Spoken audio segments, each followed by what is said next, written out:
Chamber of Commerce. Regardless of what information that Baylor chooses to share or not share going forward, there's already information out there with regard to coaches who are currently on staff. So I want to ask you this. You're talking about the opinions of Big 12 presidents and how they feel about something. I want to ask you how you feel about something as a Big 12 commissioner, also as a dad who has daughters.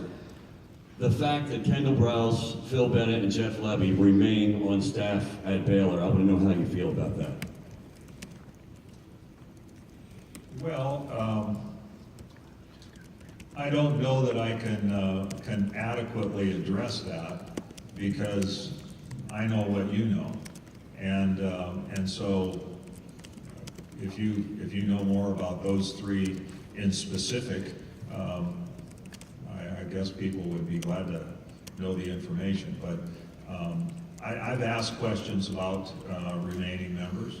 I've asked questions about cultural aspects of the staff and the football team, and you know, I have empathy for some of the young men on the football team and some of the people that are very close to the staff, because it would be easy to paint this with a complete broad brush and have everybody presumed to be implicated and guilty. That certainly is not the case. And so, you know, I don't have any inside information that would allow me to differentiate among staff members or among team members, but I have asked that question, and I've also asked the question about how do we ensure that we're not going to have other incidents, because we've had some incidents in the past. There was an academic scandal in the late '90s, and then there was the basketball situation shortly after the 2004-05. And so, from a governance standpoint, how do we ensure that these kinds of things or other things that would be inappropriate, how are we going to ensure that the governance is in place to make sure they don't happen again?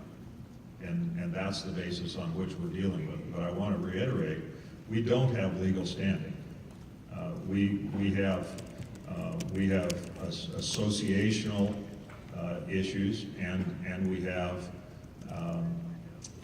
I think that there are certainly those among our board, to go back to Brian's question, that have felt that the image of the Big 12 and the other members of the Big 12 have been sullied as a result of this incident. It's gotten a lot of publicity, obviously, and so that really is the reason why the board took the steps they took.